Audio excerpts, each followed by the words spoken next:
नमस्कार, मैं हूं पंडित कैलाश जोशी और आप देख रहे हैं मेरा यूट्यूब चैनल। आपका बहुत स्वागत है, अभिनंदन है मेरे चैनल में। आज बात होगी पंचक पर। पंचक अर्थात कुंभ राशि, मीन राशि में जब चंद्रमा रहता है वह 5 नक्षत्र पंचक संज्ञक होते हैं। धनिष्ठा तीसरे चौथे चरण से लेकर के रेवती पर्यंत यह 5 नक्षत्र पंचक नक्षत्र कहलाते हैं। अब इनमें जन्म और मृत्यु की बातें आती हैं। इन नक्षत्र में किसी का जन्म होता है, विशेष करके जब कन्या का जन्म होता है, कन्या पैदा होती है किसी के घर में, तो सबसे पहले बात आती है, वो पूछते हैं कहीं कन्या गंड मूल में तो पैदा नहीं हुई है या पंचक में तो पैदा नहीं हुई है। यह विशेषकर कन्या पर लागू होता है पंचक वाला, जो आज के समय में चलता है। लेकिन ऐसा कहीं लिखा नहीं है, कहीं शास्त्र में उल्लेख नहीं है कि कोई कन्या पंचक में पैदा होगी, उसके बाद फिर जितने पंचक शेष रहेंगे उतनी कन्याएं या उस कन्या की उतनी बहनें और होंगी, ऐसा कहीं उल्लेख नहीं मिलता है। पहली बात यह हो गई। गंडमूल एक दूसरा विषय है, उसके विषय पर भी, उस टॉपिक पर भी मैंने वीडियोज बनाई हुई हैं, उनको भी आप चैनल पर जाकर के देख सकते हैं। इसके बाद जो सबसे बड़ी बात है, मैंने 2 पॉइंट लिखे हैं।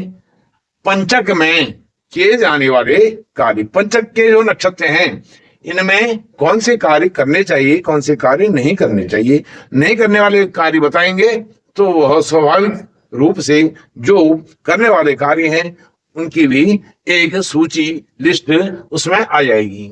अब इसमें धनिष्ठा के तीसरा और चौथा चरण यहां से शुरू होता है, तीसरे चरण से लेकर के रेवती तक, अर्थात धनिष्ठा का पूरा नक्षत्र पंचक में नहीं आता है, पंचक की श्रेणी में नहीं आता है।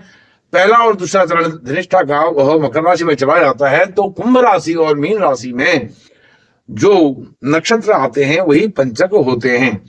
अब इसमें सबसे अधिक बात यह आती है, किसी का स्वर्गवास हो जाता है, वैकुंठ गमन हो जाता है, सबसे पहले यही पूछा जाता है कि यह जो मृत्यु हुई है, मृत्यु पंचक में तो नहीं हुई है, तो उसमें यदि मृत्यु हुई है पंचक में धनिष्ठा के तीसरे चौथे चरण से लेकर के रेवती पर्यंत, तो उसमें भी उस प्रेत का, उस जो क्या कहना चाहिए, उस शरीर का दाह संस्कार, अंत्येष्टि नहीं करनी चाहिए, ऐसा उसमें आता है। लेकिन उसमें यह भी बताया गया है जितने पंचक शेष रहें उतने पुत्तल बना करके उन पुत्तलों के साथ अंत्येष्टि, दाह संस्कार आदि करना चाहिए। मान लीजिए किसी का निधन हो रहा है, मृत्यु हो रही है धनिष्ठा के पहले और दूसरे चरण में, तो वह किसी भी प्रकार से पंचक की श्रेणी में मृत्यु नहीं आएगी। जब किसी का अंतिम सांस निकले, मृत्यु हो दूसरे, तीसरे और चौथे चरण में, तीसरे चरण में हो जाए, चौथे चरण में हो जाए, धनिष्ठा के उत्तरार्ध अर्थात तीसरे चौथे चरण में हो जाए, तो शेष रहते हैं 4 नक्षत्र, 4 पंचक। 4 नक्षत्र यहाँ पर 4 नक्षत्र कहें, 4 पंचक कहें, तो शेष जो 4 दूसरा, तीसरा, चौथा, पांचवा जो पंचक संज्ञक नक्षत्र हैं, अर्थात सदविशा से लेकर के रेवती तक, इनके निमित्त 4 पुत्तल और बनाने पड़ेंगे, क्योंकि पहले पंचक में उस व्यक्ति की मृत्यु हुई है। पहला पंचक फिर आपको जानना चाहिए, तीसरा और चौथा चरण धनिष्ठा का हो, उसमें किसी की मृत्यु हो, वही व्यक्ति की मृत्यु पंचक के पहले पंचक में हुई है, ऐसा जानना चाहिए। यदि सदविशा में किसी की मृत्यु होती है तो शेष रहते हैं 3 नक्षत्र, 3 पंचक, तो 3 पुत्तल बनेंगे, उनके साथ दाह संस्कार, अंत्येष्टि होगी। पूर्व भाद्रपद में यदि मृत्यु होती है तो शेष रहते हैं 2 नक्षत्र, उत्तर भाद्रपद और रेवती, तो 2 पुत्तलों के साथ पूर्व भाद्रपद में मृत्यु होने वाले व्यक्ति की अंत्येष्टि होगी। उत्तर भाद्रपद में किसी का होगा, मृत्यु होगी, तो रेवती एक शेष बचता है, 1 पुत्तल के साथ उस मृतात्मा की अंत्येष्टि दाह संस्कार होगा। यदि रेवती में, यह बहुत महत्वपूर्ण है, यदि रेवती में किसी की मृत्यु होती है फिर पंचक कोई शेष नहीं रहता है, इसलिए केवल उस प्रेत का ही दाह संस्कार अंत्येष्टि करनी चाहिए, ऐसी शास्त्रों की आज्ञा है। आप इसको जो धर्मखंड है यानी प्रेत खंड है, उस प्रेत खंड में भी इसको आप देख सकते हैं। सारोद्धार प्रेत खंड गरुड़ पुराण का, उसमें भी यह वर्णन आता है, धनिष्ठा के उत्तरार्ध से लेकर के रेवती पर्यंत। अब इसमें आपको एक बात और बताना चाहता हूं फिर से, किसी कन्या का जन्म इन नक्षत्रों में होता है तो ऐसा कोई विधान नहीं है, कोई शांति विधान नहीं है, और कोई ऐसी लिखत पढ़त में बात भी नहीं है कि पहले पंचक में किसी कन्या का जन्म होगा फिर उसकी 4 बहनें और होंगी, ऐसा नहीं है। लेकिन आज यह समाज में एक उसको भ्रांति कहें या एक प्रचलन कहें, एक मंतव्य कहें, मन कहें, ऐसा मन लोगों का आज के वातावरण में बन गया है। लेकिन उसका भी लोग करते हैं, जो ब्राह्मण देवता है वह उसका भी विधान करते हैं, कोई गुड्डा गुड़िया उतने ला करके उतने उनका भी नामकरण करते हैं, वो करते हैं। अब इसका क्या इसकी वास्तविकता है वह किसी को पता नहीं है, और कोई वह शास्त्राज्ञा नहीं है, शास्त्र सिद्ध नहीं है। इसलिए पंचक में उत्पन्न हुई, पैदा हुई, जन्म ली हुई कन्या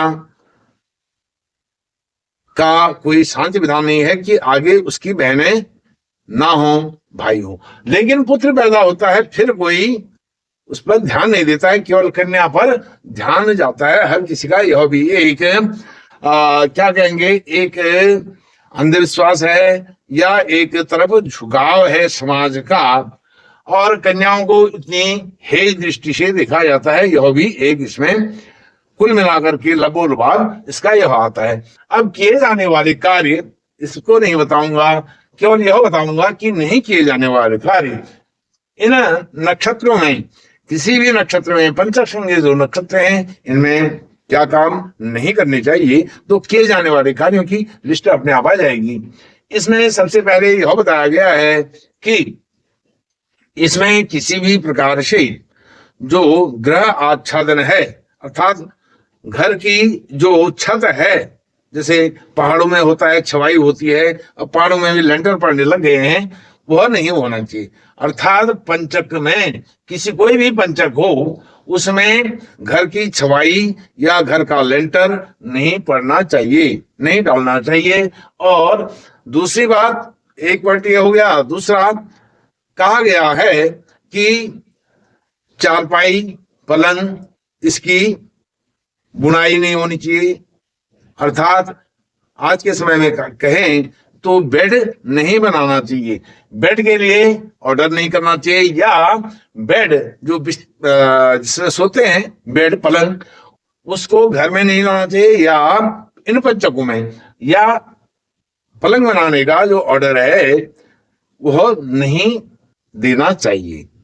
यह एक 2 पॉइंट मुख्य रूप से इसमें दिए गए हैं, और इसके अलावा अन्य कोई कार्य ऐसा है शास्त्र में आज्ञा नहीं दी गई है, कोई टिप्पणी नहीं की गई है कौन से कार्य करने चाहिए कौन से नहीं करने चाहिए। जो नहीं करने चाहिए वो मैंने आपको बता दिया, इससे स्पष्ट हो जाता है जो भी कार्य करने हैं वह आप कर सकते हैं। यहां तक कि विवाह में भी पंचक का कोई निषेध नहीं किया गया है, विवाह में, मकान बनाने में, गृह प्रवेश आदि में ऐसा कोई विचार नहीं है। इसलिए इन बातों को, इन तथ्यों को निकाल देना चाहिए अपने मन मस्तिष्क से। किसी भी प्रकार की जो अफवाह है या कोई दुराग्रह है किसी भी प्रकार का, किसी भी प्रकार से, तो वह त्याग देना चाहिए, ऐसा कहा गया है। और पंचक जो फिर मैं आपको बताता हूं, केवल कुंभ और मीन राशि का जब चंद्रमा होगा तभी वह पंचक कहलाते हैं। इस पर मैंने, यह पहली वीडियो मेरी है, और गंडमूल, आश्लेषा, मूल, ज्येष्ठा, रेवती और अश्विनी से संबंधित जो गणनांक की वीडियोज हैं मेरे चैनल पर जाकर के आप उनको देख सकते हैं, सुन सकते हैं। कहीं कहीं पर उल्लेख आता है कि जिन लोगों की पंचक में मृत्यु होती है उनके लिए नारायण बलि, पंचक शांति आदि यह क्रिया भी करनी चाहिए। अब इसमें जहां जो परिपाटी है, प्रचलन है, मर्यादा है, उसमें रह करके उन लोगों को कर लेना चाहिए। इसमें कोई परेशानी, कष्ट या कोई दुविधा वाली बात नहीं होनी चाहिए।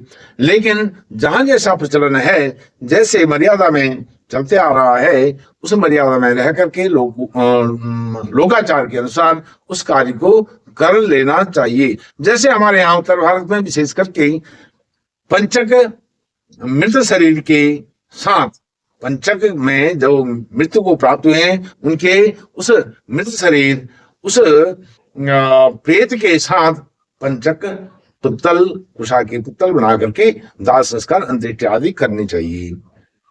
मुझे आशा नहीं, पूर्ण विश्वास है कि यह वीडियो आपको अच्छी लगी होगी और इस वीडियो को लोगों के जानकारी के उद्देश्य से आप अपने मित्रों के साथ, अपने जान पहचान वालों के साथ, अपने सभी शुभचिंतकों के साथ शेयर कर सकते हैं। बहुत बहुत धन्यवाद। नमस्कार।